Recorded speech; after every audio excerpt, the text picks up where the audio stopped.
Hi, I'm Emily Williams, the founder of the top success and personal development company for driven women called I Heart My Life.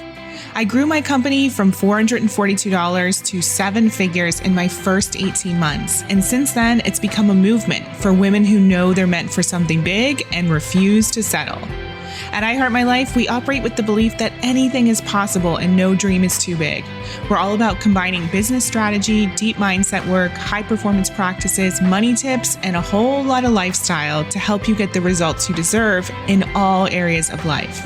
Because after all, we only get this one shot. This is your one-stop shop for all things inspiration, so grab your favorite drink and a pen and a notebook and get ready to be inspired. Oh, and if you're not a member of our community, go to iheartmylife.com/join and receive all of our emails and announcements. And while you're at it, copy and paste this episode link and share it with 3 friends. Now, on to the episode. Hey, it's Emily Williams, the founder of I Heart My Life and your host of the I Heart My Life show. This is episode 205, How to Be Resilient and Move Through Challenge with Neeta Bhushan. So Neeta is somebody who has become a close friend of mine and someone I greatly admire. So I'm going to share a little bit about who she is with you today.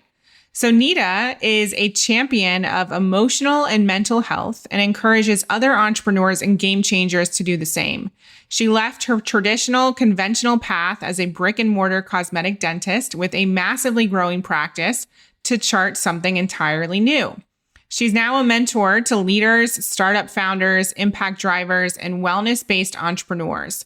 She's spoken around the world all about her story, and she's even written a couple of best-selling books around emotional grit. Neeta is also the co-founder of the Global Grit Institute, as well as the Dharma Coaching Certification. She is an incredible woman with an amazing story, one of true resilience and grit. And today, she's going to share it with you alongside some incredible and inspiring information about how you can move through darkness and really transform your life in pretty much every single way. She did exactly that when she left a thriving career, when she left an abusive marriage, when she chose to chart her own path, a path that was different than what her family would have predicted or wanted for her. But ultimately, she found true happiness, found her purpose, and is making an impact all around the world. This episode is great for you if you're experiencing challenge or if you've experienced challenge and you wonder how to actually move through it and get to the other side and be stronger and make the most of what you're experiencing. It's also for you if you have a big purpose and you're ready to truly live that out loud and fulfill your dreams. I was personally on the edge of my seat listening to her story, some of which I heard for the first time when I interviewed her, and I know it's going to be the same for you. So let's go ahead and dive in. This episode was sponsored by the I Heart My Life Mastermind. The I Heart My Life Mastermind is perfect for you if you already have a business and you're looking to scale. We cover tons of different topics. We cover marketing strategy, revenue planning, team, processes, everything you need in terms of mindset, high performance, really taking care of yourself as well as your business, events, publicity. We literally have 7 coaches under one umbrella to support you and give you the answers to all of your burning questions. We host regular weekly workshops where you get your personal questions answered. We have retreats. You have a private Slack channel where you get to ask questions 24/7. You have an extensive resource bank that helps you put in place our cash method in your own business, and much, much more.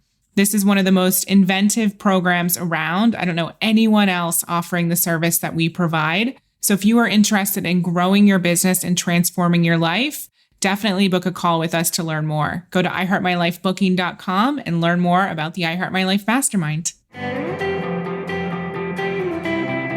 Welcome to the show, Neeta. I'm so excited to have you here to share your story with our audience. Oh, Emily, it's been a long time coming. Thank you so much for having me. Super excited. And for everyone who's been listening to the whole story of James and me moving to Texas, Neeta is the catalyst, the person I talk about who I was texting and then all of a sudden had purchased a home like 2 weeks later. So thank you for that. Yes. Oh my gosh. That was bananas. How our call just was like initial kind of, scratching the surface and you're like, all right, we're moving. was like amazing. That's how we roll. Amazing. So I don't actually know your full backstory, so I'm excited to hear about it alongside the audience. So take us back. I know you had a whole previous career before the work that you're doing right now. So tell us a little bit about how that transpired and led you to where you are today. Ooh, yeah. So I guess we'll go. Yeah, I guess we can go way back. My life, and I don't know if you know this, but maybe the audience doesn't know this either. I mean, it's been kind of shaped by resilience and grit. So born and raised in Chicago, I know you're Midwest too, to immigrant parents. And my mom was from the Philippines, my father was from India, and I was the eldest of two younger brothers. And so, the whole Indian Asian kind of upbringing is the only thing you can have is straight A's, and the only thing you can be is, doctor, dentist, lawyer, engineer.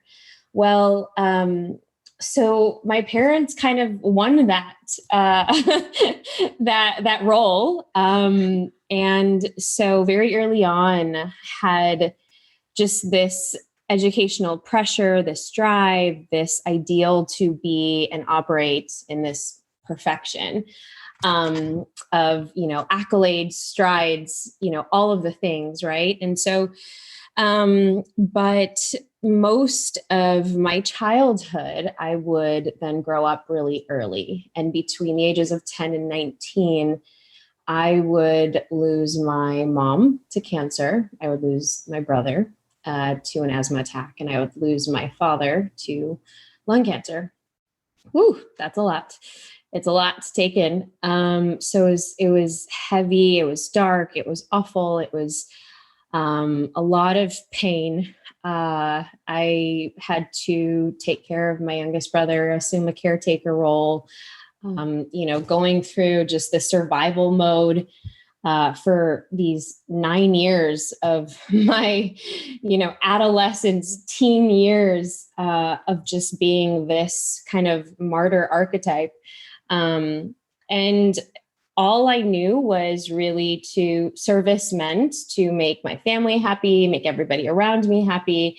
I didn't know what that looked like for myself. And so how it would manifest and come out was I was overworking and I was so busy because I didn't want to deal with such enormous grief and trauma, which kind of propelled me into, I was working 3 jobs to put food on the table, taking care of my father. I mean, all of the things that you can probably not even imagine a young person to go through and to hold space for. I didn't even know what those words meant back then because we were just trying to survive.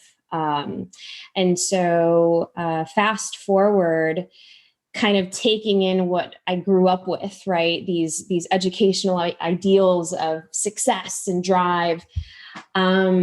It really it helped me through, get into dental school, because that was one of the things that I did when I was taking care of my family was I was a dental assistant. I was a dental assistant for like 5 years, along with working at the retail shops and all these things to just take care of my family. And I get into, I follow the dreams, the American dream of going to dental school. I became a not just a general dentist, but a cosmetic dentist. And so for me, financial success wasn't hard because I felt like I had to hustle for so many years of my life. When I was 14 years old, I was scooping up ice cream because my mom was sick in the hospital and I needed to support family in some way. So I knew that, when I started my own practice, it was early on. I wasn't necessarily, there was no fears around it. I think it was more fearful that I was in an industry where there's not very many females. And I was one of few females in my class. And But what was sacrificing on my end was an authentic truth that I had yet to discover. I didn't necessarily know who I was or what I was or what I loved. And all of those things would come crashing down pretty much violently in my face a few years later when I realized that I was in a dangerous love relationship. It was a toxic relationship. I was married. I checked off every box of, the big fat Indian wedding and, Prince Charming, quote unquote. But what I realized was I was doing all of these things for other people and to satisfy family. They all wanted a big Indian wedding, right? And so, but I was in a very tumultuous, relationship, and I had to literally leave. It was haphazard in the middle of the night, December 31st, 2011, and that would completely change, and really where we are today, where I'm talking to you. Wow. Can I just ask one thing about that? So yeah. What was the catalyst for recognizing, hey, I need to get out? And what was the significance of that date? Did something happen that day, or did you just know you couldn't start another year in this place? Well, it was the last day I would allow him to strike my face. And that was probably, and it's one thing that I share, every time I'm in any organization or talks or lectures, but when the pain gets so bad, right? And I know that you all have lived through something really terrible, or you've gone through a relationship where it wasn't right, or you have that feeling in your gut when you're about to leave that job and you're like, oh, that person is doing it again. That pain is it's so visceral, it's so big that you need to do something different. You need to do something else. You don't know what that something else is, but it's right in your face. And for me, December 31st, it was right in my face. It was me looking, I had all of the things, the fancy cars, the travel, this home.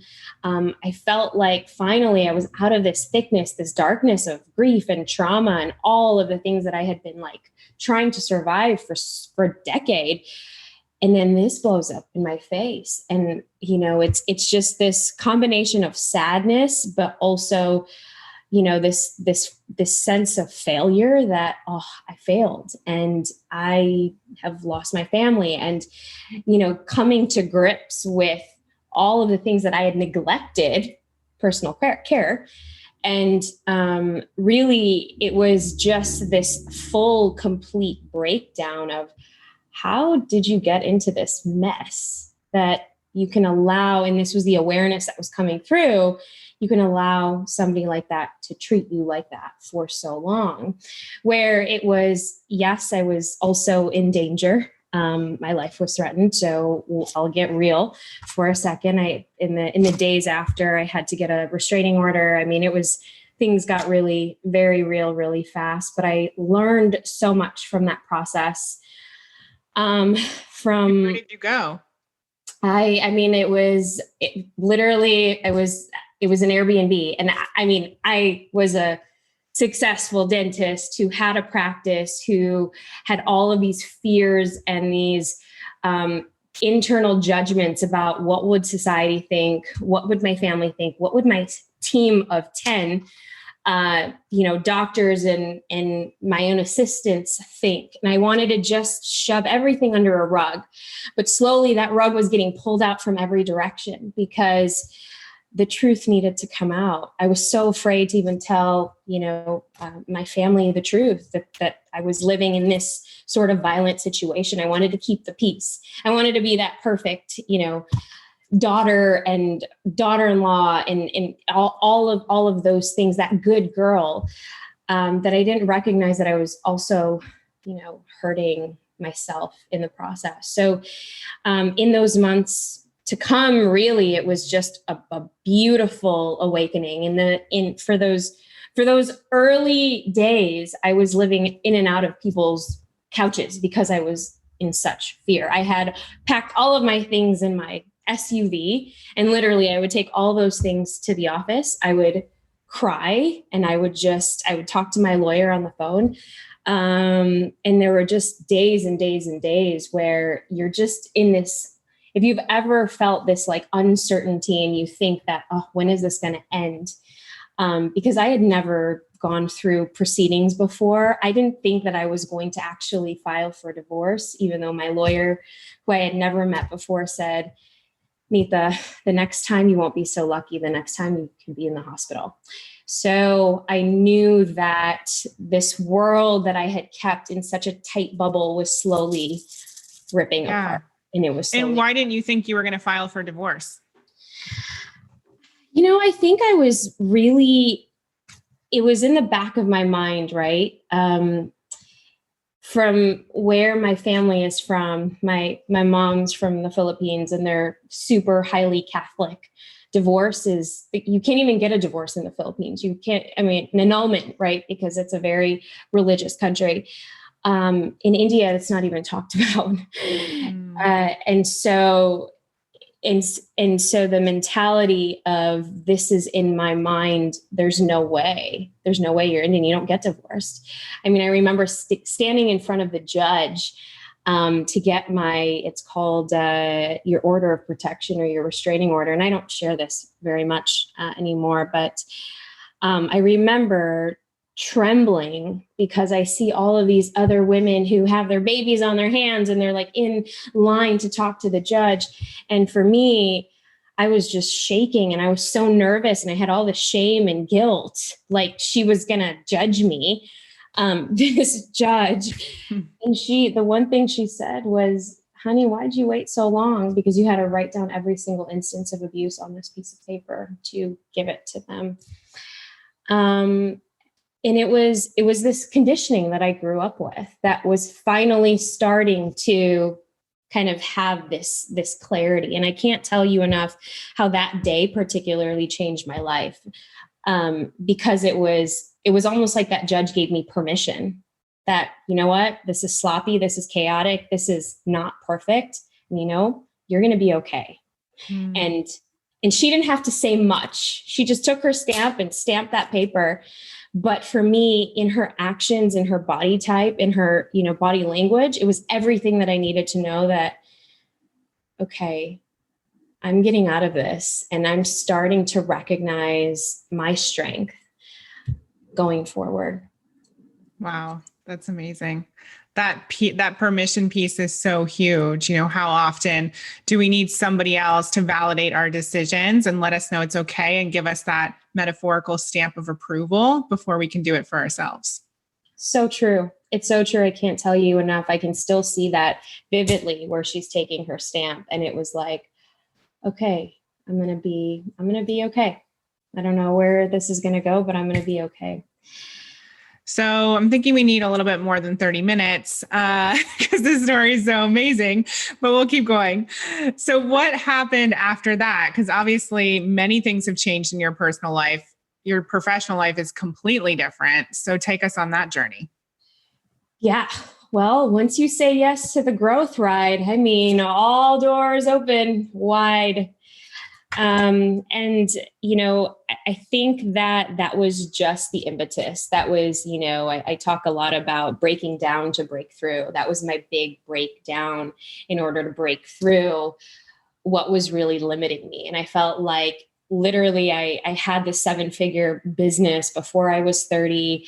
I had doctors working for me.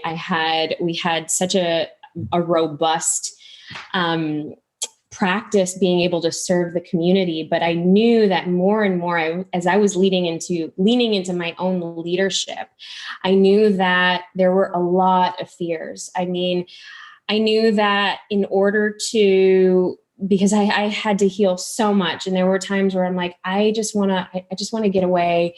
And I couldn't get away because my practice was so busy. And so you're just inside doing the work. But I knew I needed to heal my heart. I knew I needed to heal myself. I just wish I could literally just go away, and I couldn't. And so the one thing that I wanted to do, or the one thing that I started to do, was I needed to get help from consultants, coaches, therapists, healers, anything and anyone that could help me. Literally, I would be seeing patients or having hygienists see patients, and I would be in my little office. And, with the coach at the time or whoever I was talking to. But because, that was the flashlight, and that was a light bulb that kept going off, saying, you need to get people in here that you can trust so you can do your own healing and they can run the practice. Now, for anybody who's ever been working in their businesses, you guys know that it's hard to work outside and be the visionary and be on the outside of those things when internally you are not good. And so once I started saying yes to all of this help from consultants to coaches, and really spending my time, I was working less in the office, and we were growing. Revenue was going up 20%, 30%. I mean, it was just shifting. So the more work that I was doing on myself, I started recognizing, okay, I can shift my focus into other things that I've always wanted to do. So from yoga retreats to spiritual healings to, all of these things. And really what I lost was a community. I had to regain that. Now, I was so good at building community my entire life because I lost my family so early. Community was so important. Friendships were so important. And I lost that. So now wanting to think differently, I dove into starting a nonprofit. I started what we would call today a women's mastermind. Just bringing together all these amazing professional women, talking about, the stuff that we don't necessarily talk about in life. Yes, business too, but all of the things that really, truly kind of connect us as humans. I wanted to know more about that, which led me to becoming an angel investor because I had all of this capital and, starting to rethink and reimagine, hey, dentistry and medicine is just these four walls. There's something more outside of this. So I started to utilize my time mentoring startups. I got connected with a lot of VCs, so I knew a lot of the startup world. And of course, they loved that I was this young angel investor. So they would send me to all of these things. And I really enjoyed and loved just learning all about this, how people pitch. And coming from medicine, where everything has to be right, everything has to be perfect. And you see these founders who are just asking for, hundreds of thousands of dollars for their first round of funding. And they have this vision and they're so convicted and they're so confident. And you're like, wow, I wanted to learn more about that. Now that took me to San Francisco. It took me to the Bay Area. And I want to say the rest is history because it was every time that I said yes, and yes to new opportunities, yes to different entrepreneurial events where people would then ask me, hey, do you want to sit on a panel as a female founder? So then kind of taking myself outside of, medicine altogether into this world of, yeah, she's a female startup. And she's also, and this small investor now gave me the lens in which that I knew that I wasn't going to stay in dentistry anymore. And that literally led me to making some of the hardest decisions, because as my practice had been growing for now 2 to 3 years, I knew that this wasn't going to be that place. I knew that as I was investing in real estate and even buying the building where my practice was at, I knew in my heart it was a financial thing, but I knew that I no longer wanted to be attached to Chicago. I was getting asked to speak at events because of the nonprofit that I had for women, which led me into a speaking career early on, which then, of course, people wanted to know more about the story that I just shared, and recognizing all of these different aspects of my emotional grit is really what gave birth to my very, very first book. And it was after I decided to sell my practice and actually leave and move out of where I would have lived for 38 plus years to the Bay Area, to San Francisco. So, and here we are. Wow. What an amazing story. And I just love, all the little pieces unfolding from you following the fact that you needed healing and attending retreats and working with coaches to then you working with investors and becoming an angel investor and following that. And then speaking and the book and all of that. I just love how it unfolded so naturally. And, these are things I feel like we can't plan. And you were literally just following your heart and what was calling you. And obviously that's a big part of my mission. And, getting people to actually wake up and see like your heart actually has the answers. It's not in the textbook. It's really just following those instincts. So true. It's so true. It couldn't be more heart aligned. It couldn't be more, I think it's really been my self-love and self-care journey. I mean, I wear it on my wrist. Serve love is one of our values. My now husband and I, we live by, and it was only when I started saying yes to my heart, more and more, just getting more alignment with my heart center that I had neglected and ignored for years because I was just on survival mode. Mm-hmm. But the output in that short period of time, and it was only like 5 years of that short period of time, where I was able to now then connect the dots and really, truly put all of the things that I had been through and all the things that I had seen. Yes, of course, I have a psychology background. That was that was kind of my training in college before dental school, and putting that research hat on to say, okay, what can I learn about all of these things? Even though I was so scared, because obviously I'm letting go, and a lot of investors that I was talking to at the time and advisors are like, why are you going to sell your practice? This is a cash machine for you. Find somebody else to run it. And I tried that and I did that. And it was not in alignment, because at that point, I was so curious about the world. I wanted to go to places in Asia. I wanted to go deep in the Amazon and do healing work there. I did not want to be attached to a brick and mortar space. Did that make financial sense at the time? No, not at all. So for any new, startup, I would not ever say burn your bridges or have that sort of a plan. Of course I did. However, I think when you have, and you're in the middle of a crossroads and you're in the middle of, there's something else new that you have no idea what that's going to look like.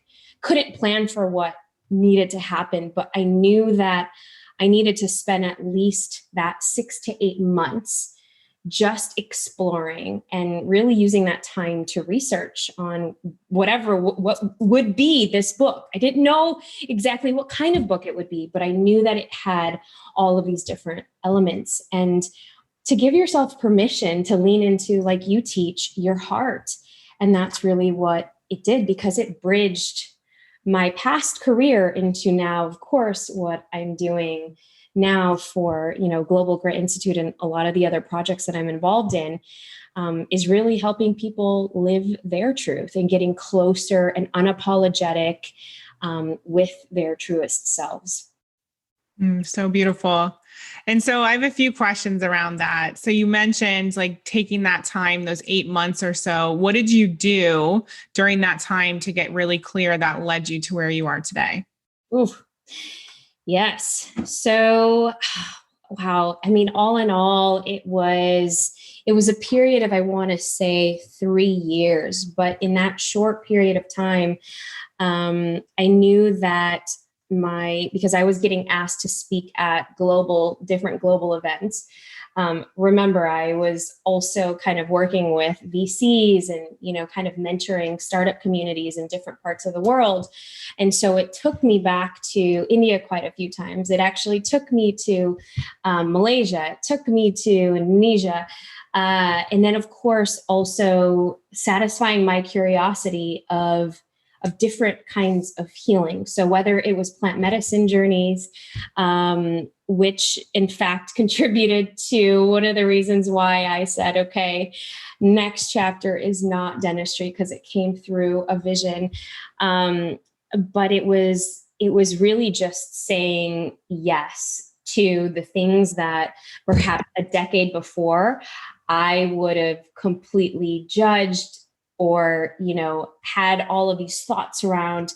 And this was that time for, exploration in so many ways, and really so expansive.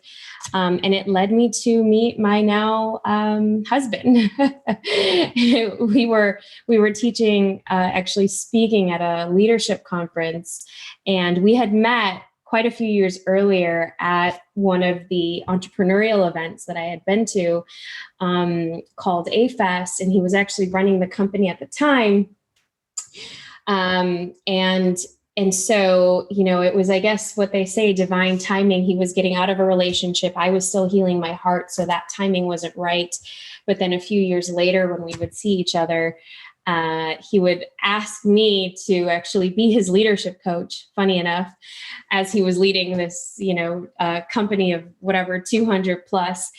And so that's where the love story began.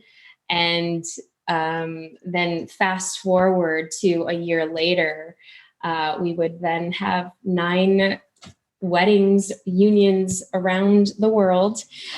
We didn't want to call it weddings because we had both been married before, but it was really just, uniting us and our souls, and really coming together and seeing each other in a different light.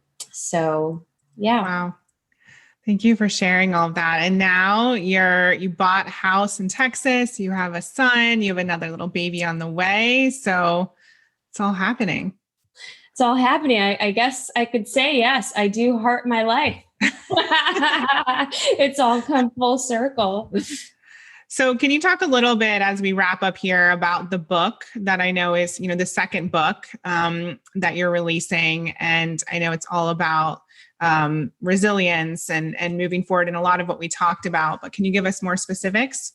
Yeah, it's really, so my first book, Emotional Grit, was all around understanding your past and understanding, and I use GRIT as an acronym to grow, reveal, innovate, and transform. And of course, there's tools around it, but really it's all about having the self-awareness, the acceptance, and then the commitment to change and then take action, right? A lot of times we get stuck in our own ways. We get stuck in our own habits. We get stuck in, of course, our own patterns that come up of thinking that we can't do something, or we're not good enough, or, some of those things just keep continuously playing out. Well, this next book, which I don't have a title for yet, so maybe you guys can help me with it. But it's really based on this framework, which I call the Phoenix framework, and really allows people to fly forward, knowing that in the past year, we've had such unprecedented, of course, this word has been used over and over again, but just these shifts in the world, in the way we do things, in the way we navigate relationships, in the way, jobs are shifting and changing, and even probably some of our purposes and what we want to do. We're re-questioning things quite a bit more. And we're at that crossroads again. We're at that crossroads where maybe it's a breakdown that we need to break through. But what I've seen in my own coaching practice over the past, 5-6 years, doing and creating programs for larger companies to certify themselves in different coaching patterns, what I've recognized is that everyone goes through what I call the Phoenix framework, where there is a situation that you are in currently right now where you may be falling. There's 5 steps to this. And there is this sort of sense that you may not have a grasp on what you're going through. But it's like this awakening, which leads you to ignite perhaps maybe a different perspective, a different way of thinking, a different way of doing things, or just asking a different question. which then leads you to rise. And so you're rising like a phoenix out of this mess. Now, for me in my life, of course, many times I'd been through this, but just to give you an example, rising out of, the pain of loss, of a relationship, of letting go of a practice that you're like, oh, that was my baby, but really rising to then magnify some of your gifts. And, these gifts for me was the ability to connect with people all across the world, right? For you, it might be different, but to really question yourself, what are you magnifying and how can you thrive, which is the final stage, thrive as a result to really fly forward past any obstacle in your life, whether it's a relationship loss, whether it's an investment that went really bad, whether it's you're re-questioning the purpose that you had 5 years ago, 2 years ago, 6 months ago, whether you're questioning to leave and uproot and go to a different place. But so I'm very, very excited for this next book. I don't know when it's going to be released, but I'm having you all hold me accountable when that is going to happen. Oh, it's going to be so amazing. And I love that visual of the Phoenix. And I know so many people can resonate with that in, a variety of different ways. So thank you for explaining. So our final question that we ask everyone here at the I Heart My Life show is, what is one way that our listeners can create a life that's better than their dreams? Ooh, that is so good. That is so good. I think that it really is truly spending that time of whether it's self-care, whether it's self-reflection, because so often we are just constantly doing. And when we give ourselves permission, and I feel like this whole episode today has been about giving permission, but even giving yourself permission to slow down, a lot of times it is probably the most valuable thing that you can do, because the insights that we can gain magically, once you are able to, whether it's a routine, whether it's, a little bit of time every day, whether it's, personal retreat once a month, once a quarter, but to really kind of relish and dive into that personal care time where you are able to reflect, rethink, regather, reset, reclaim, so that you can really envision even more of an amazing life of greatness than you had ever anticipated, just by giving yourself that space and permission. I love that. And it resonates with me so much. I actually found this little graphic from Kate Northrup yesterday. It says, deep, true creativity doesn't emerge despite the deep pause. It emerges because of it. Woof. Oh, that's good. Oh, yeah. That's super good. So good. Where can people find you, Neeta, online? Yes. You can come on over to Instagram. I'm always there at Neeta Bhushan. You can find me there and say hello. I'd love to hear from you. Amazing. Thank you so much for your time and for sharing your story. I know everyone is inspired. I was on the edge of my seat and just blown away and reminded that we can trust ourselves and follow our instincts. And even that piece around, letting the business go. I think you have to know yourself as well. There are some people who could completely outsource that and be fine with it. And others where it's like, you know what? No, I don't want that tie. I want something different. And so releasing that judgment and just trusting what life is calling us to do and be and have, and not making any of it wrong. I feel like that's one of my massive takeaways from this. So true. So true. Emily, you were a gem. It's been such a pleasure that we get to deep dive like this. Can't wait to see you back here. Thank you. Appreciate you. I hope you enjoyed this episode of the I Heart My Life show. Now, do us a favor and tell people about this episode. It's truly our duty to make sure that the I Heart My Life movement is spread far and wide. The truth is, life can be challenging, but it is possible for all women to love themselves and their lives. And while you're at it, send a link to this episode to 3 of your friends today, or maybe even post it on social media. Use the hashtag I Heart My Life Show. That's hashtag I Heart My Life Show. And if you'd like to help me personally, then please rate and review this podcast on Apple Podcasts. Give us some stars, cheer us on, and leave a review, because believe it or not, that stuff actually really does help. And I read all of them. Please remember, everything you desire is meant for you and possible. Keep showing up, taking action, and believing in your dreams.